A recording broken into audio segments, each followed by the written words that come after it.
اور کریم نے فرمایا دونوں محفلیں خیر کی ہیں، دونوں ہی حلقے خیر کے ہیں۔ اور پھر حضور فرمانے لگے مجھے چونکہ رب نے استاد بنا کے بھیجا ہے، میں چونکہ معلم بن کے آیا ہوں، یتلو علیکم آیاتنا ویزکیکم، میں چونکہ کتاب و سنت کی تعلیم کے لیے آیا ہوں۔ یہ لفظ کہتے کہتے حضور اس جماعت میں بیٹھ گئے جو دین پڑھ اور پڑھا رہی تھی۔ حضور وہاں بیٹھے جہاں بات دین کی ہو رہی، جہاں لوگوں کو اللہ رسول کی بات بتائی جا رہی۔ تو جمعے میں وقت پہ آئیں، اپنی دینی معلومات مضبوط کریں اور اپنے لیے مضبوط کریں۔ میں آپ کو بڑے درد سے یہ بات عرض کرتا ہوں، اگر دن میں 100 لوگ مسئلہ پوچھتے ہیں نا شریعت کا، تو ان میں 95 لوگ وہ ہوتے ہیں جو طلاق کا مسئلہ پوچھتے ہیں۔ والد صاحب نے، بیٹی کے والد صاحب نے 2 مہینے پہلے آرڈر دیا ہوتا ہے فرنیچر کا۔ بیٹے کی شادی ہو تو مہینہ پہلے شیروانی والے کو بھی کہنا پڑتا ہے، گاڑیاں بک کرانی پڑتی ہیں، میرج ہال بک، یہ سارے لوازمات ہم کرتے ہیں، سارا کچھ کیا۔ گاڑی سے گھر بسنا ہے، میرج ہال سے بسنا ہے، فرنیچر سے بسنا ہے، ہم نے سارا کچھ ان کو بتایا۔ لیکن کاش 2 گھنٹے بچی کسی معلمہ کے پاس جاتی، بچہ کسی استاد کے پاس جاتا، نکاح طلاق کے مسئلے بھی سیکھتے۔ میں دعوے سے کہتا ہوں اگر ہمیں پتہ چل جائے کہ 3 طلاقیں اکٹھی نہیں دینی چاہیے، کیونکہ دے دیں تو ہو جاتی ہیں، اگر ہمیں سمجھ آ جائے کہ نہیں دینی چاہیے، یہ مسئلہ بیان ہو، اور یہ والے مسئلے ہم محفلوں میں بھی نہیں بیان کر سکتے، اس لیے کہ لوگ کہیں گے مسئلہ تو وہ بیان کریں گے، اس پہ نعرے لگیں گے، آپ قوم کو یہ کیا بتا رہے ہیں، یہ تو چھوٹا عالم بتاتا ہے معاذ اللہ اس طرح کی باتیں، تو بڑی بڑی کوئی نقطے کی بات بتائیں۔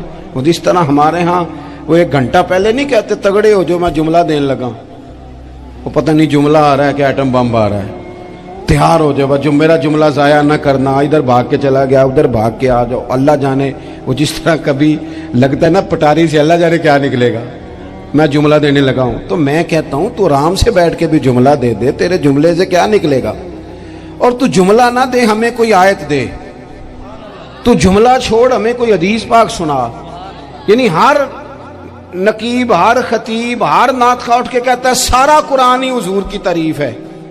اور بھئی اگر سارا قرآن حضور کی تعریف ہے تو چند آیتیں پڑھ دے پھر تو بھی، تو نے پڑھی تو ایک بھی نہیں اور تو کہتا جا رہا ہے سارا قرآن ہی حضور کی تعریف ہے۔ یہ والی تعریف بھی تو سنانا قوم کو، جو یہ بچے ان کے استاد انہیں سکھا رہے ہیں اور یہ سیکھ رہے ہیں، اس طرف بھی تو سفر کریں۔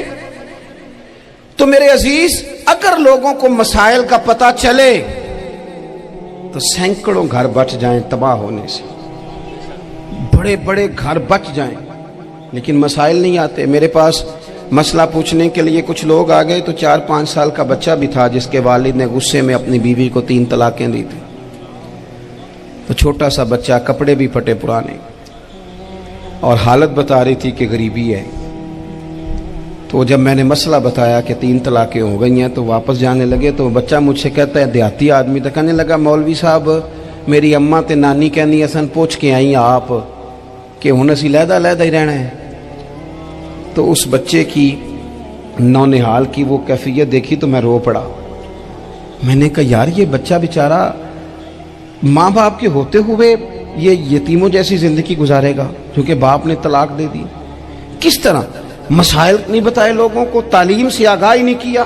اور اس میں بہت بڑا ظلم ہے ان لوگوں کا بھی جو جنازے پہ کھڑے ہو کے تو کہہ دیتے ہیں، میری طرح کے لوگ اچھے علماء کی بات نہیں کرتا، وہ کہہ دیتے ہیں دیکھو جن لوگوں کو جنازہ نہیں آتا، بھئی آپ نے کس دن عشاء کے بعد کلاس لگائی تھی جنازہ سکھانے کی؟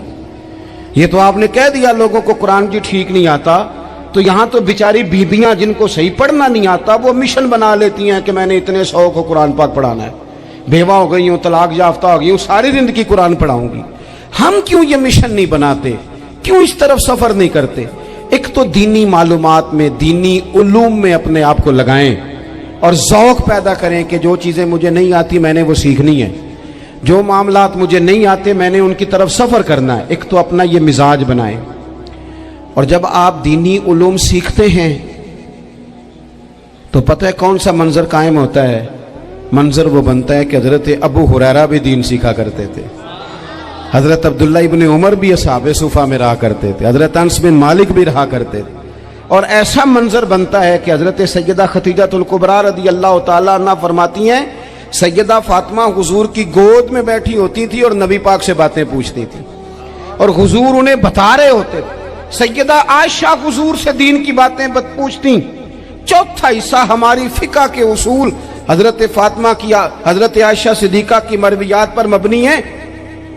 اگر ہماری بچیاں چھوڑ دیں ڈائجسٹ پڑھنا, چھوڑ دیں ادھر ادھر کی مووی دیکھنا اور وہ کتاب و سنت پر آ جائیں تو بہت سارے مسائل ایسے ہیں جو الجھنے سے پہلے ہی سلجھے ہوئے ہوں. دینی تعلیم کا مزاج اور ذوق. اور دوسری آیت کریمہ میں نے تلاوت کی, اللہ کریم نے قرآن مجید میں فرمایا یا ایھا الذین آمنوا قوا انفسکم واہلیکم نارا, اے ایمان والو خود بھی دوزخ کی آگ سے بچو اور اپنے گھر والوں کو بھی بچاؤ. او والد, وہ ماں جو بچوں کو بھوک سے بچانے کے لیے محنت کرتی ہے, ان کو مایوسی سے بہت سارے ماں باپ ایسے ہوتے ہیں جن کے پاس کپڑے لینے کے پیسے نہیں ہوتے عید پہ. کیوں؟ اذان شروع ہوگی جی. عزیز بھائی, جس طرح ہم اپنے بچوں کو دیکھیں, بہت سارے ماں باپ کے پاس گنجائش نہیں ہوتی, لیکن اس نیت سے کہ بچوں کے دل ٹوٹ جائیں گے, عید پہ کیسے گزارا کریں گے, مشکل سے بھی کپڑے خرید کے دیتے. اس طرح ہم اپنے بچوں کو بھوک سے, پیاس سے, مایوسی سے بچاتے ہیں. اس طرح ہمارے رب نے ہمارے ذمے لگایا ہے کہ تم اپنے بچوں کو کوشش کرو دوزخ کی آگ سے بچانے کی. حضرت عمر فاروق رضی اللہ تعالیٰ عنہ نے عرض کیا تھا یا رسول اللہ صلی اللہ تعالیٰ علیہ وسلم, اس آیہ کریمہ کا معنی کیا ہے؟ تو محبوب کریم علیہ السلام نے فرمایا عمر, جن چیزوں کا اللہ تمہیں حکم دیتا ہے تم اپنے گھر والوں کو ان چیزوں کا حکم دو, جن چیزوں سے رب رسول تمہیں منع کرتے ہیں اپنے گھر والوں کو ان سے روکو, اپنے گھر کے اندر نفاذ دین کرنے کی کوشش کرو. میرے بھائی, بہت زیادہ آزمائش ہے ہمارے گھروں میں, بے چینیاں ہیں, اضطراب ہے, بچوں میں سختی ہے, بہن بھائی ایک دوسرے کے ساتھ لڑتے ہیں, مزاجوں میں تلخی آ گئی. کیوں بھلا؟ اس لیے کہ ماں باپ کو جو بہترین کردار اور جو حسین طریقہ گھر میں اپنانا چاہیے تھا, بچے تقریر باہر سے سنتے ہیں لیکن وہ فالو اپنے ماں باپ کو کرتے ہیں. اگر ماں باپ میں حوصلہ ہو, صبر ہو, اطمینان ہو, خودداری ہو, تھوڑے پر گزارا کرنے کا مزاج ہو. دیکھیں نا, آج ڈپریشن ہے, ٹینشن ہے, پینکس اٹیکس ہیں, بڑی ساری چیزیں آ گئی ہیں. کیوں بھلا؟ صبر نہیں, تحمل نہیں, بردباری نہیں. آزمائے. ایک دن ایک بچہ میرے پاس آ گیا مدرسے کا اور آ کے وہ رونے لگا. میرے گھر والے کہنے لگے کھانا چھوڑ دیں, پہلے اس کی بات سن لے. میں نے کہا پتر کیا ہوا, کسی نے مارا ہے کسی استاد نے؟ کہنے لگے نہیں حضرت, گھر فون کیا تھا تو میری اماں اور ابا کی لڑائی ہو رہی ہے. بچہ کانپ رہا ہے, ٹانگیں کانپ رہی ہیں. میں نے کہا کیا ہو کیا گیا تمہیں پتر, لڑائی ہو رہی ہے تو گھروں میں ہو ہی جاتی ہے. کہنے لگے نہیں, آپ کو پتہ نہیں وہ بڑا سخت لڑتے ہیں. میرے والد جب میری والدہ کو مارنے کے لیے آگے بڑھتے ہیں تو ہم سارے چار پنجوں کے نیچے چھپ جاتے ہیں, ہمیں خوف آتا ہے, وہ منظر خطرناک ہوتا ہے. یہ کون تکلیف دے رہا ہے اپنے بچوں کو؟ یہاں بیٹھے ہمارے ہاں میلوں دور رہتے تھے اس کے گھر والے, تو وہ تکلیف میں تھا, تو گھر میں کیا کیفیت ہوگی؟ اگر حوصلہ ہو, صبر ہو, قناعت ہو, اللہ کے دیے ہوئے تھوڑے رزق پر ہمیں راضی رہنا آتا ہو, ہمارے گھروں میں سکون آئے, اطمینان آئے. ہم جو زندگی بڑی خوشی خوشی گزار سکتے ہیں, ہمارے مزاجوں کا لالچ, ہماری طبیعتوں کی بے راہ روی, ہماری جھوٹی انا کا بت, ان ساری چیزوں کو ختم کر دیتا ہے. اپنی زندگی کے اندر اگر ہم وہ کردار اپنے بچوں کو دیں جس کردار میں موبائل بھی ہو, جس میں گاڑی بھی ہو, جس میں پیسے بھی لا کے ابا دراز میں رکھتا ہو, لیکن والد کا گھر میں مصلی بھی موجود ہو, اس کی کوئی تسبیح بھی ہو, وہ یہ بھی کہتا ہو کہ خدا نے اپنے فضل سے آج 5,000 دیا ہے تو اس میں 1,000 غریبوں کا بھی ہے, اس میں تھوڑا سا میں نے اللہ کی رضا کے لیے بھی رکھا ہے. اگر کوئی مشکل آ جائے تو وہ باپ اور ماں کو صبر کرتا ہوا دیکھتے ہوں. اگر ایک باپ کر بات کرے تو دوسرا برداشت کرتا ہو. خدا را اپنی اولادوں کو اس اذیت کا شکار نہ کرو. اپنے گھروں کے اندر وہ خودداری, وہ پیار, وہ وقار, وہ محبت, وہ انداز